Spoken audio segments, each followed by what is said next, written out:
ಇಲ್ಲ ಸರ್, ನಾ ಇಲ್ಲೇ ಕೂತ್ಕೋತೀನಿ. ಯಾಕಂದ್ರೆ ಇಲ್ಲಿ ಏನಾರು ಇದು ಇಶ್ಯೂ ಆದರೆ ಅದು ಕ್ಲಿಯರ್ ಅದು. ಹಾಂ ಅದು ಇದೆಲ್ಲ ಒಂದೇನು ಈಗ? ಎಲ್ಲ ಒಂದೇ ಸರ್ ಇದು.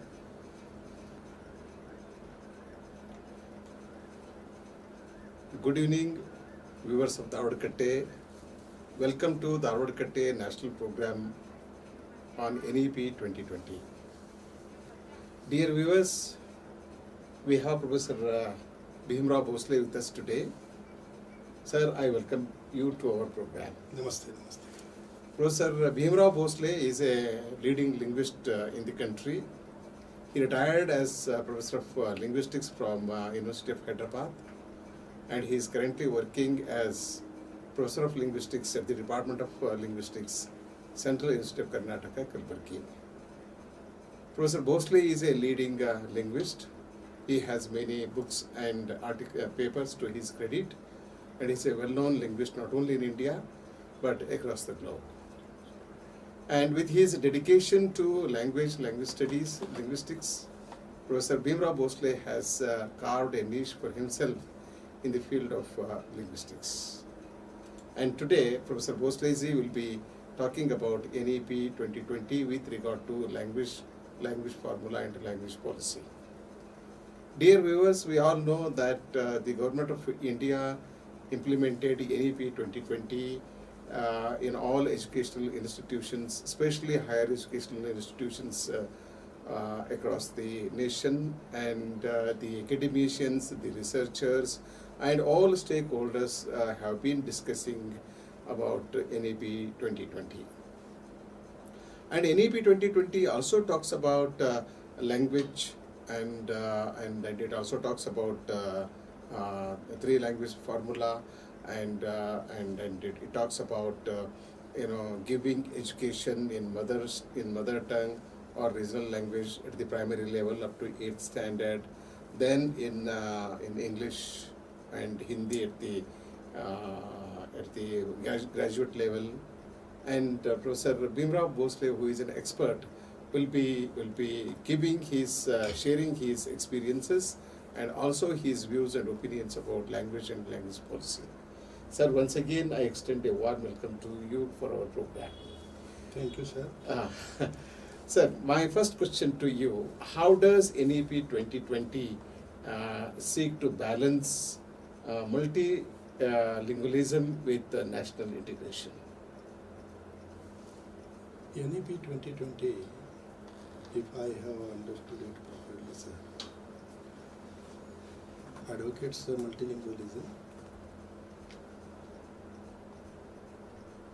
It doesn't impose any language. True. Rather, it aims to preserve, promote, and give equal opportunity for all languages, which means preservation of the culture represented by Indian languages. So all languages are equally given importance, and they have to play an important role, and have been playing since ancient period. And all languages have equal relevance in the empowerment of India, and also preserving and promoting the culture of India. Yes, sir. I agree with you when you say that language is very crucial in the promotion of culture and also transformation of culture. And I also agree with you when you say that language plays a very key role, not only in giving education to the children, but also in promoting the culture and the civilizational values. Sir, all major linguists in the world agree that if we give education in the mother tongue or in the language of the province or area or the region, the learners not only effectively learn subject, but also they understand their culture better. Can you please throw your light on the significance or the necessity of teaching, giving education in mother tongue or language of the state in the light of NEP 2020, sir? Mother tongue education, that is learning and teaching in mother tongue, has been highlighted and promoted in NEP 2020.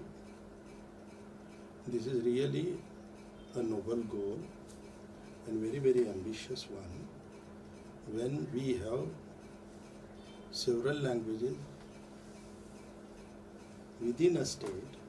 Yes. So therefore, for policy matter, it is a noble and very, very broad view aiming at giving equal opportunity to all languages.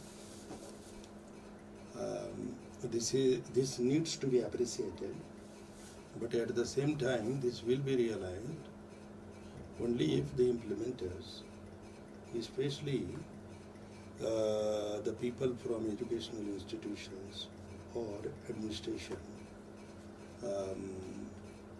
they should also understand the responsibility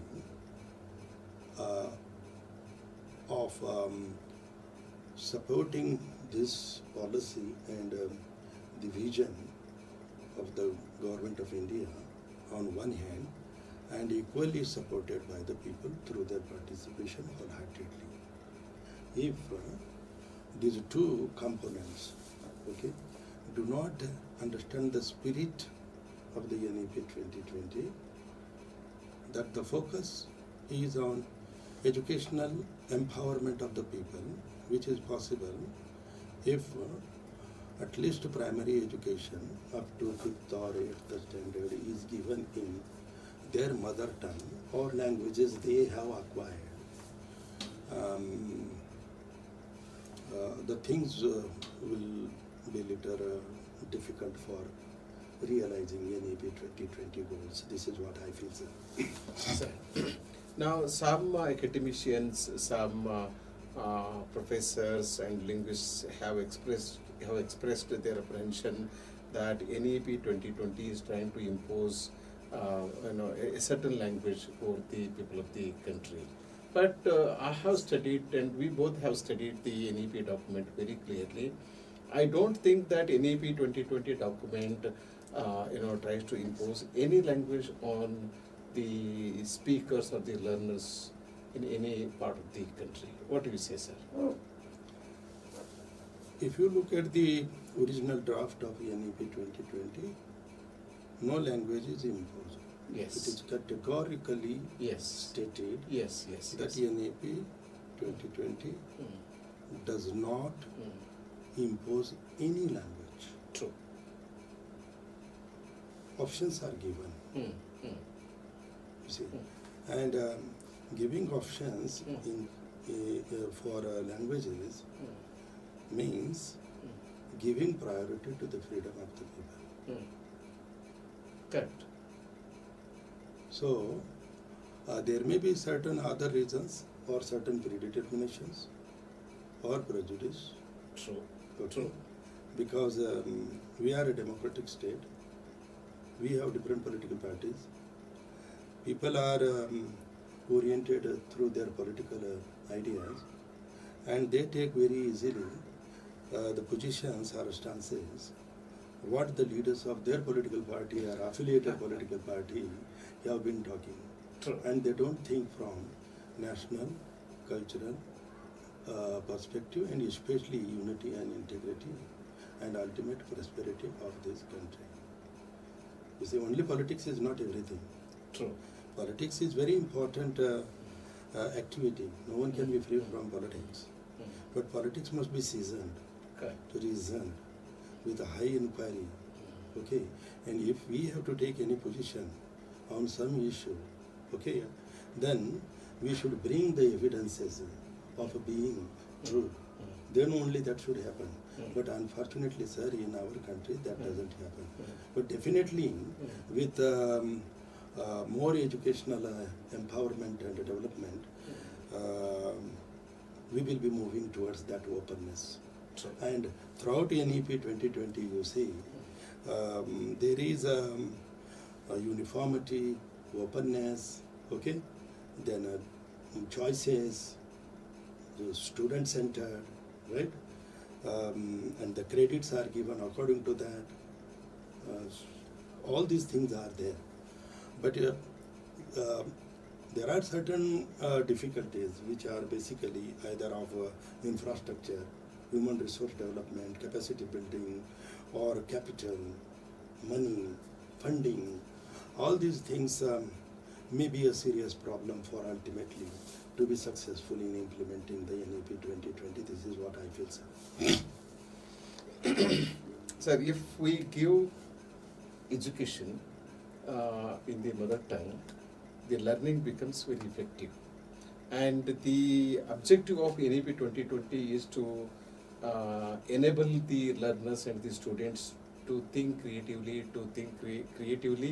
and to think critically, and also to acquire ability to solve problem solving abilities.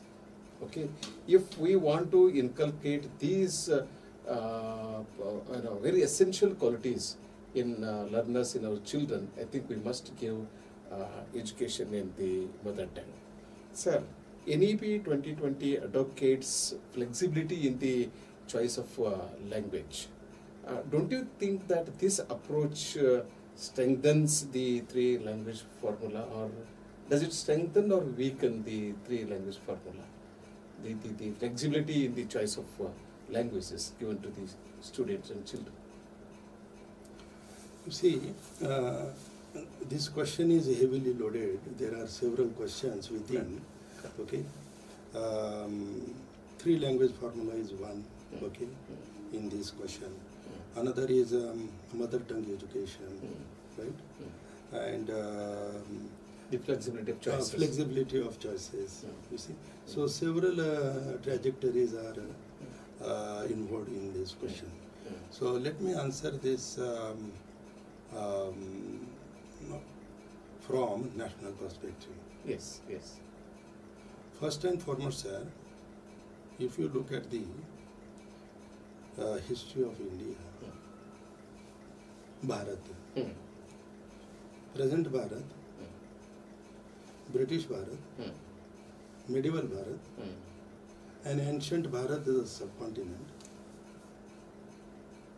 My countrymen must understand that the territory of the Bharat has been reduced from that whole subcontinent as Bharat and today's Bharat. And they should seriously think on this. Why have we been over the period territorially reduced to the minimum? And yet we have not settled our issues of language which represent the cultures. And we have several languages, and never in our country there had been any tensions or conflicts over the issue of languages.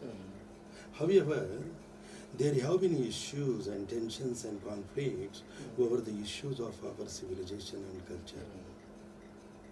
Okay, so the main point is not in languages, or not in the nature of languages, not even in the function of the languages. Okay, I give more importance to necessity of one language of Indian culture as an official language of the Union of States. And when I say one official language of the Union of States, okay, however, this is not stated in the NEP 2020. This is my personal opinion. Yes. Okay, Yes. because NEP 2020 doesn't talk of any one language. It gives option at the for the unity and integrity of India. It gives either Hindi or English. And even in our constitution, sir, there is a provision. The first official language is Hindi, okay, and second associated official language. Official language is English. Now there is also a confusion. People sometimes are saying that Hindi is a Rashtrabhasha, national language. This is not true. All Indian languages are national languages. True. Hindi has been recognized as the first, Hindi is an official language of India. first official language of the Union of States. Correct. Okay.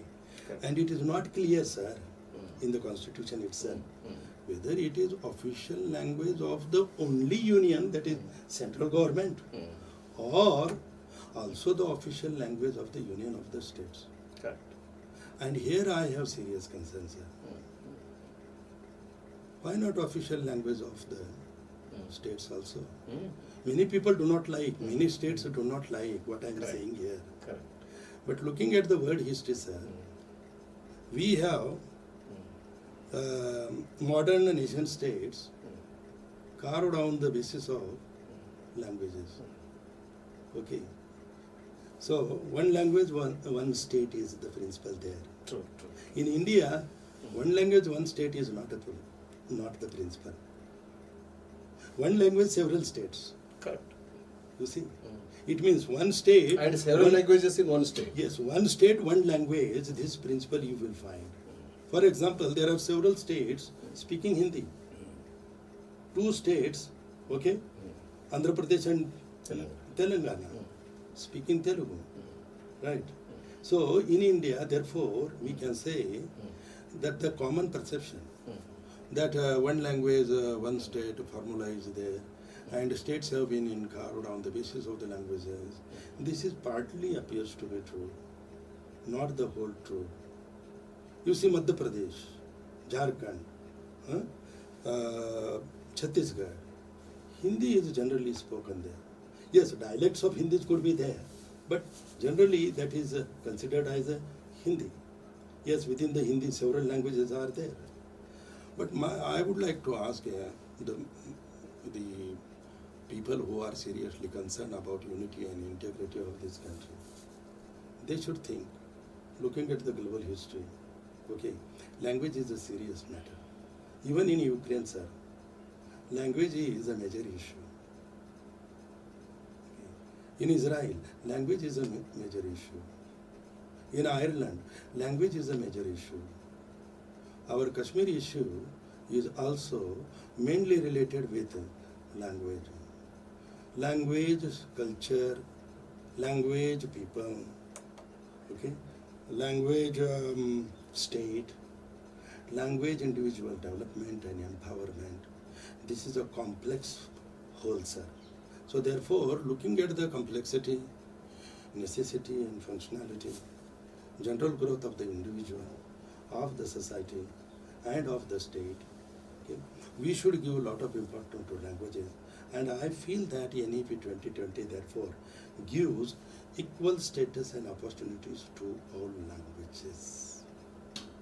Sir, thank you for expressing your candid opinion about the language.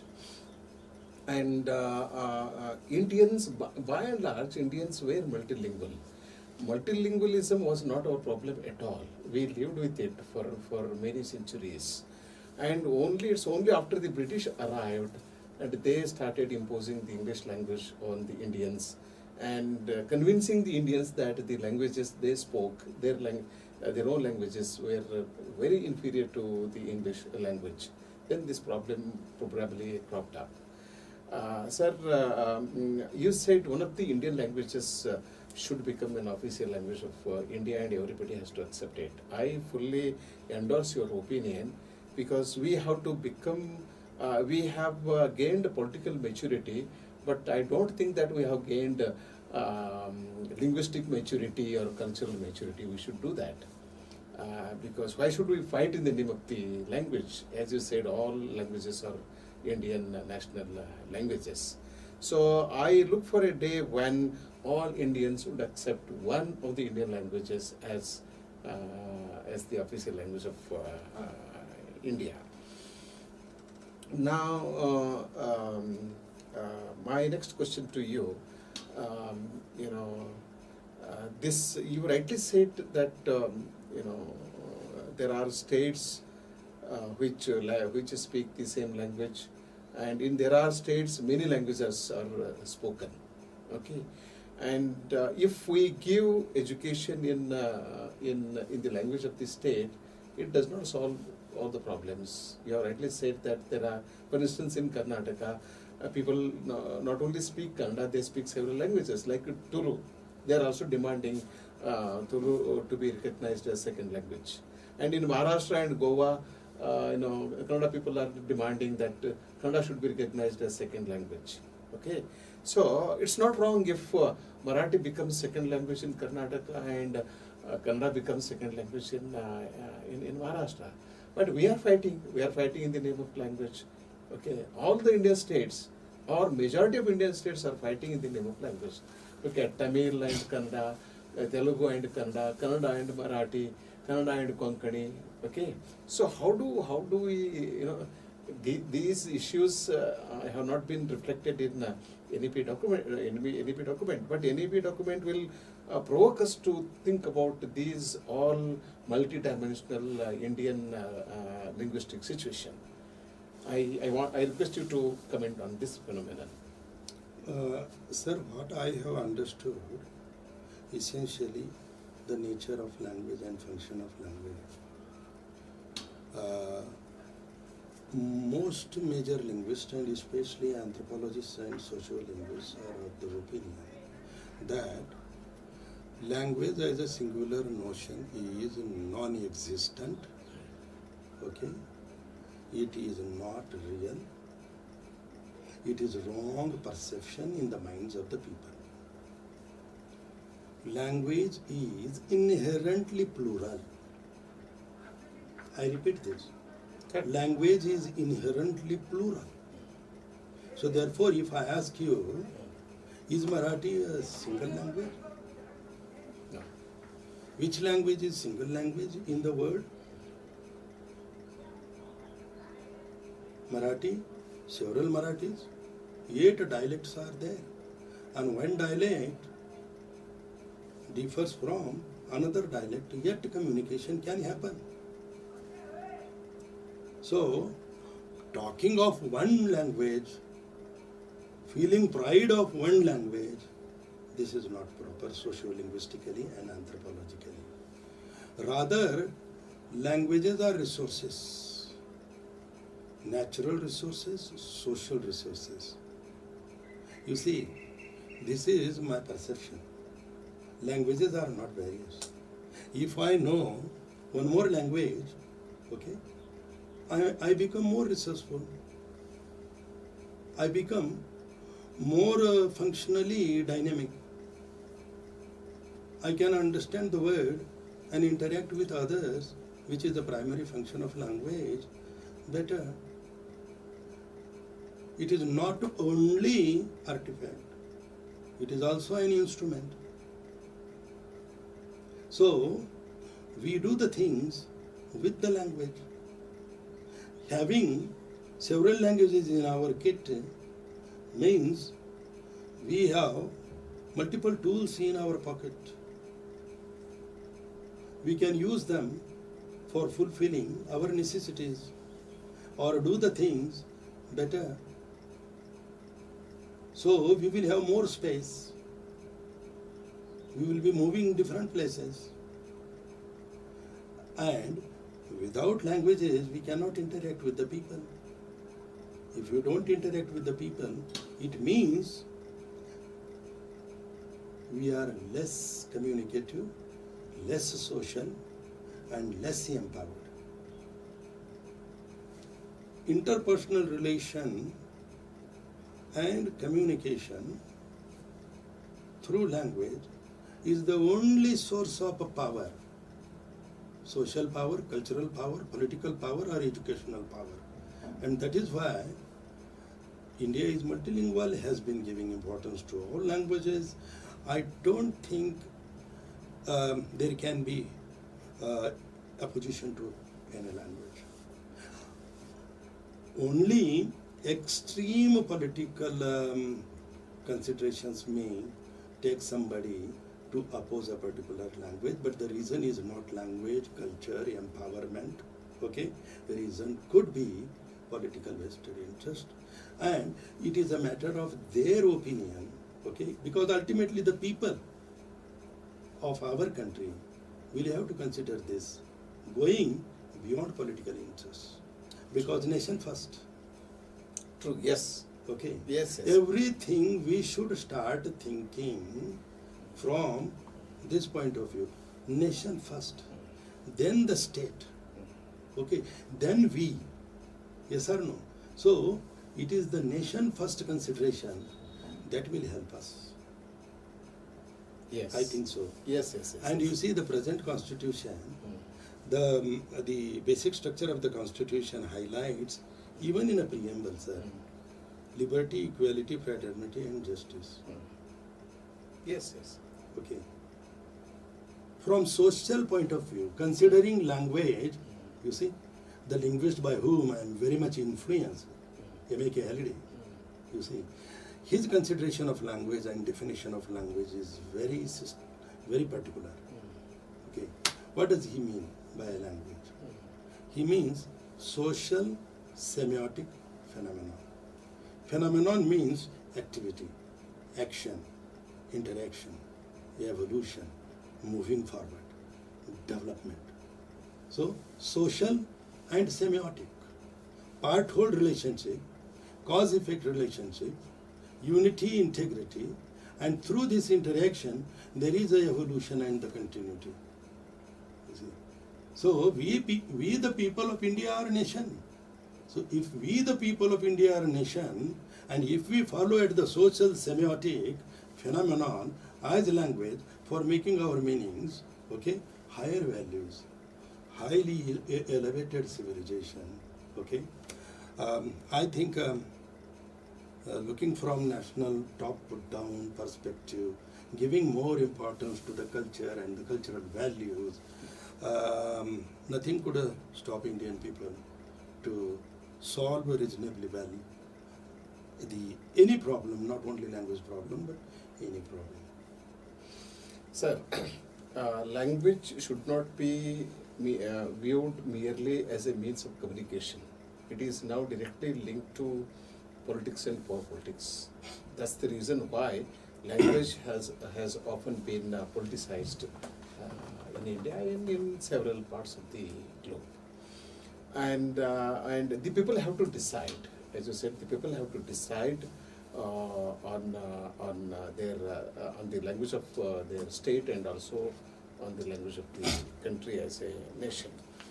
Now, some academicians say that NEP has almost de-recognized English. English has been de-recognized in NEP document, some people say, and I also partly agree with this. But we are using English heavily in our education, especially at the undergraduate level, graduate level, and postgraduate level. Now, my question to you is, what role can English play in the language framework of NEP-2020 is my first question. And how does this policy reconcile global competence with local linguistic identities? If you look at English, sir, from late 19th century till today, English has played a very positive role in organizing, uniting India, and also educating and empowering.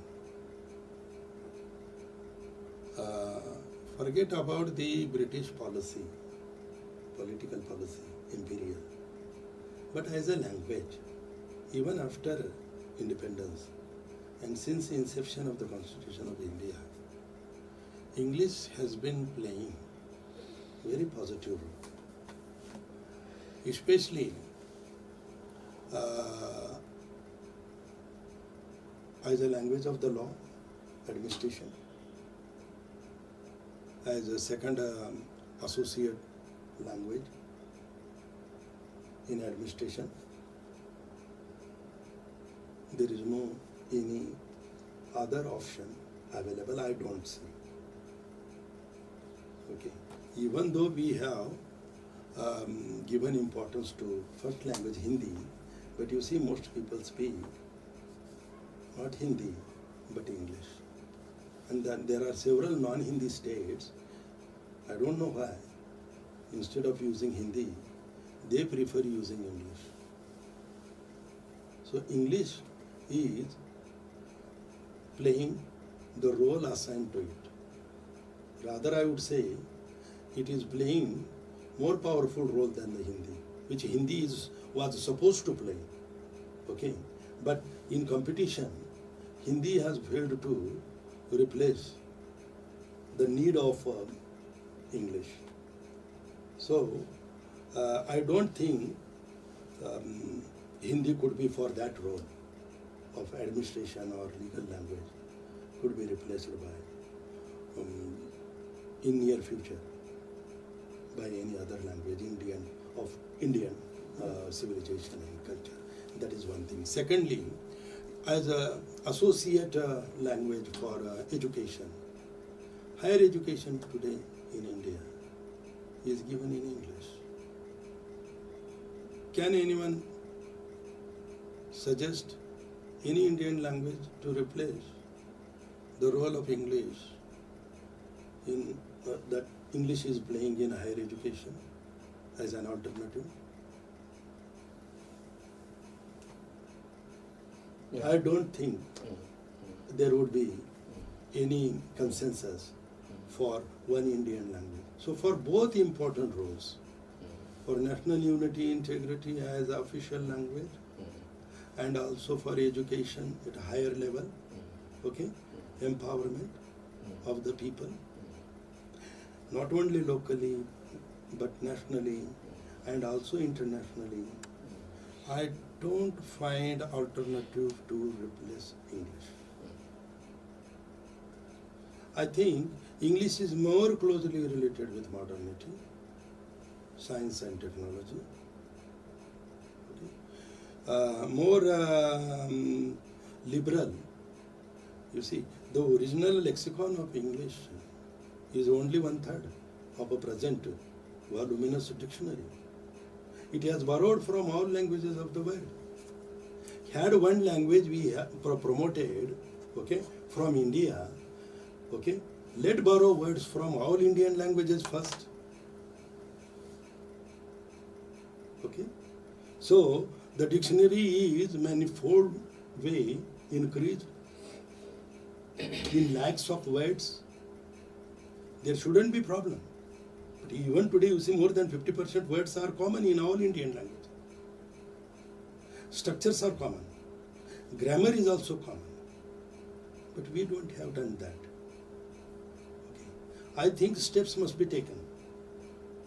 Yes.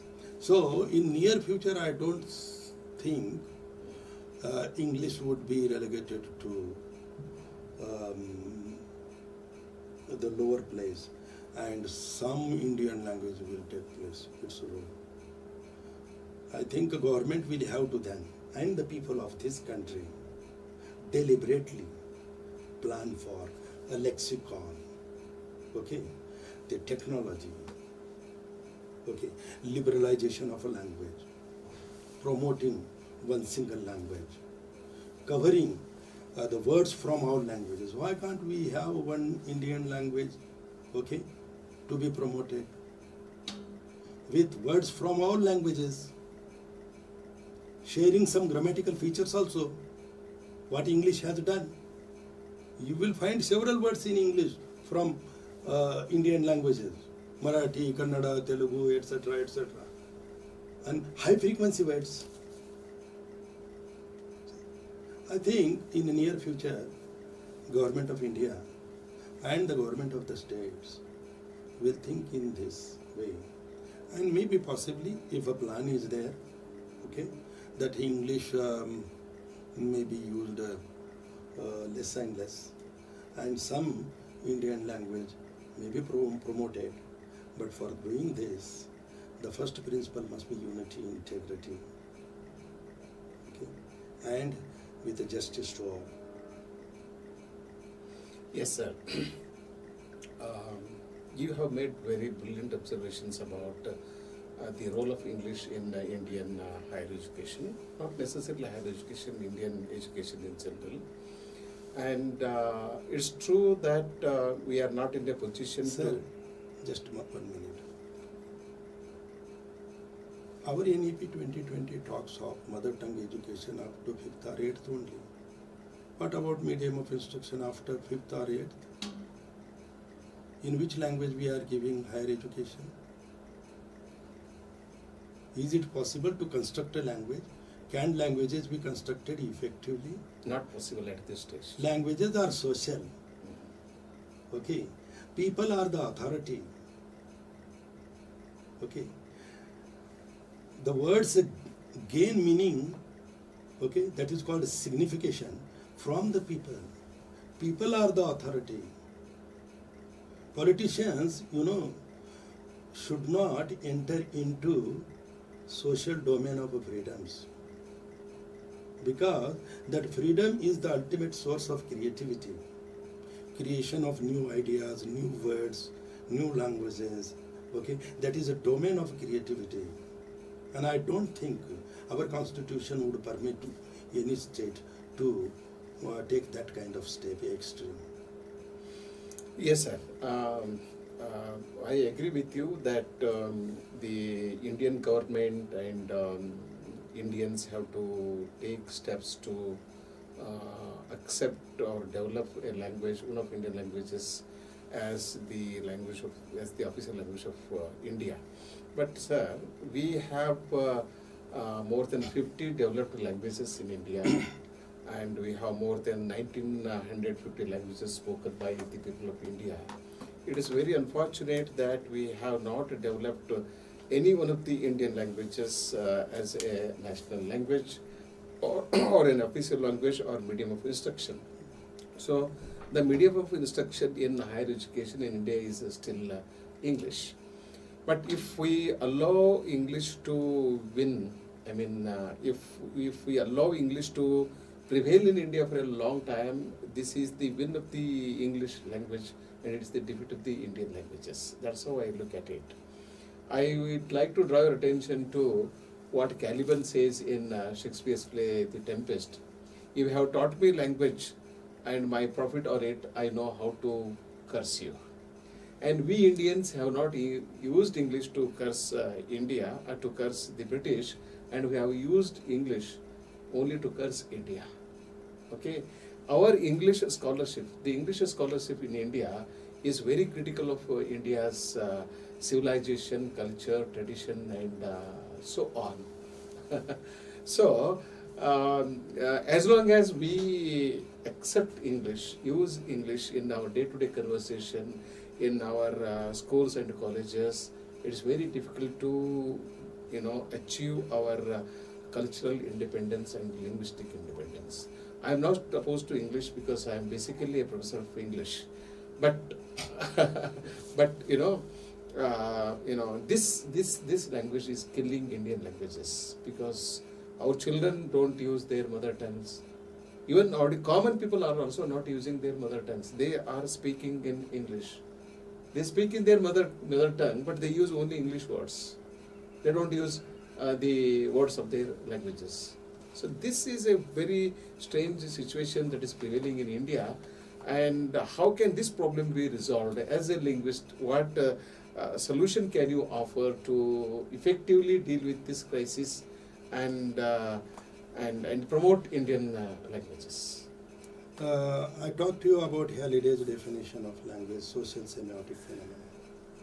Yes. Here, social is placed at the higher level. Yes. And semiotic structures are placed at the denominator.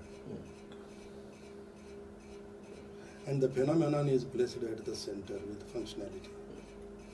And the signification is done by the society based upon their culture. So the people and their culture is central in constructing the languages and construing meanings. This is first important point.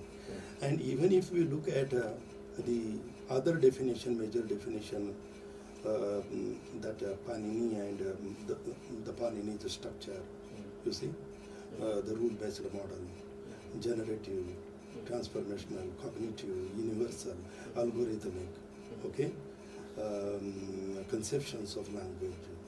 What is the definition the Chomsky gives? He also gives the definition in 3 words. You see, he says language is natural, organic object.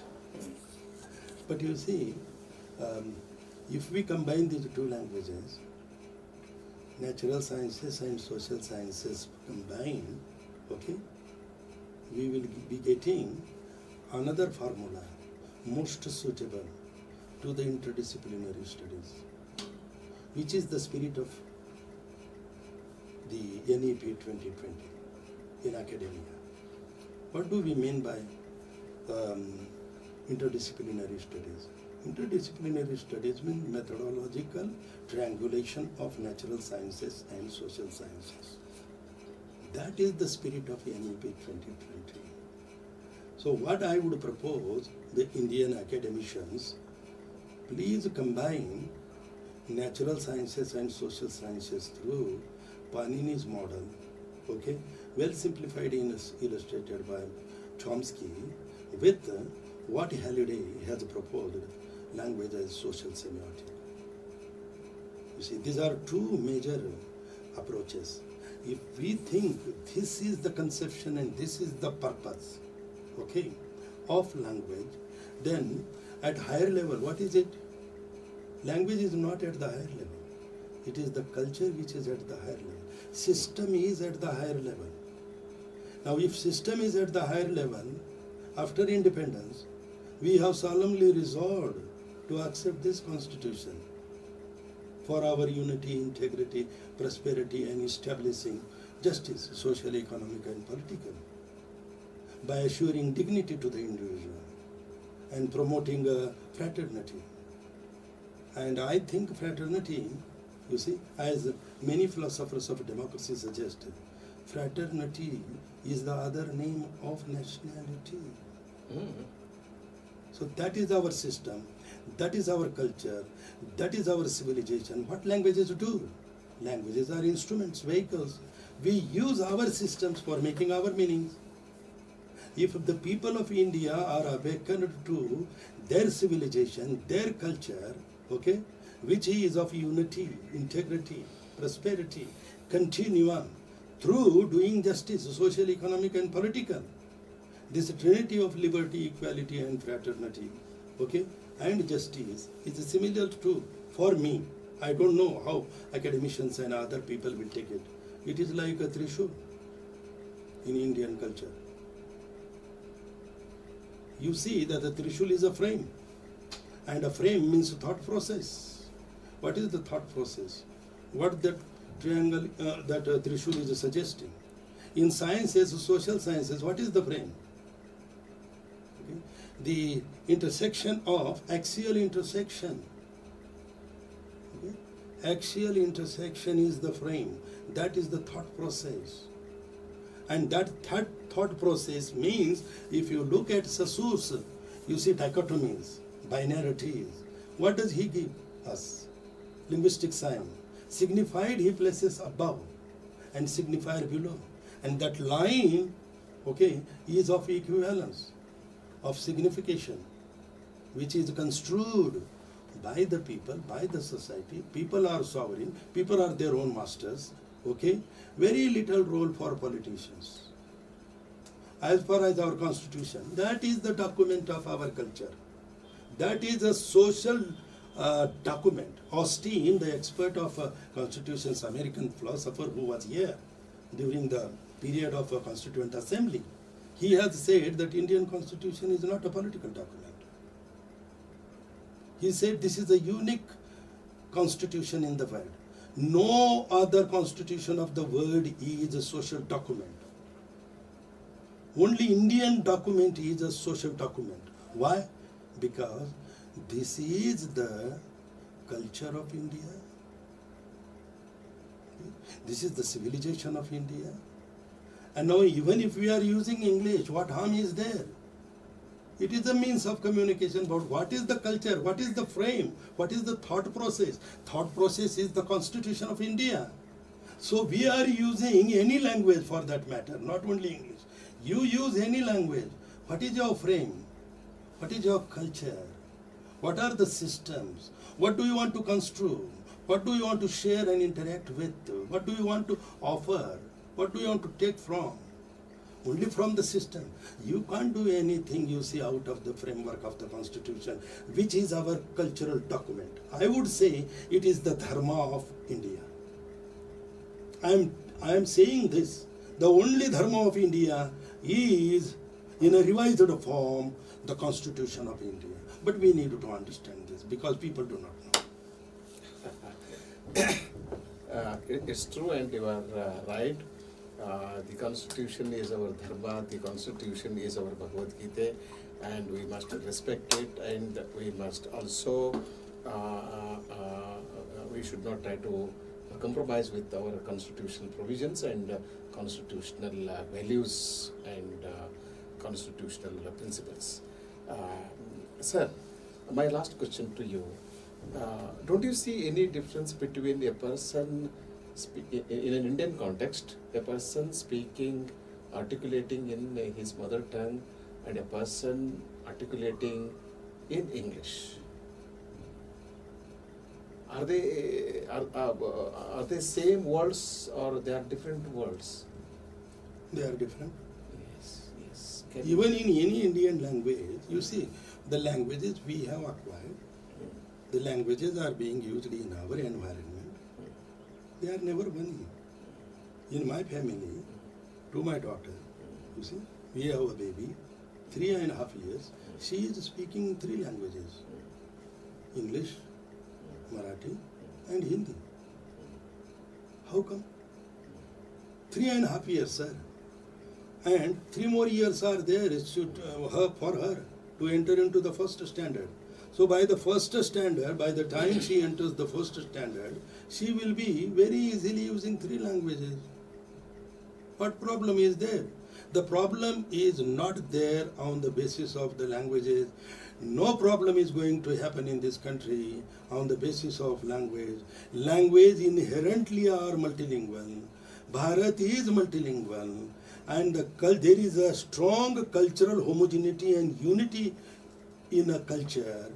Provided we understand that and stick to the constitutional modes of addressing our however serious problems, nothing will happen to our country. Sir, thank you so much for coming to Dharwad Katte, and I thank you on behalf of Dharwad Katte and the viewers of Dharwad Katte, and you have very candidly, forcefully expressed your opinions on NEP, and you also made very brilliant observation about the language as a phenomenon and Indian Constitution and so on. Dear viewers of Dharwad Katte, and today we held, we discussed with Professor Bhimrao Bhosle, well-known linguist, a professor of linguistics at Central University of Karnataka, Kalburgi, Karnataka, and he is a well-known linguist, and he has his own status in the field of linguistics, and he has expressed his opinion and he has given his comments on NEP-2020 with regard to language. So I take this opportunity to thank Professor Bhosle once again. Thank you so much, sir. Thank you, sir. Thank you for inviting me and giving this opportunity to exchange my reflections and my opinions candidly in the interest of the people of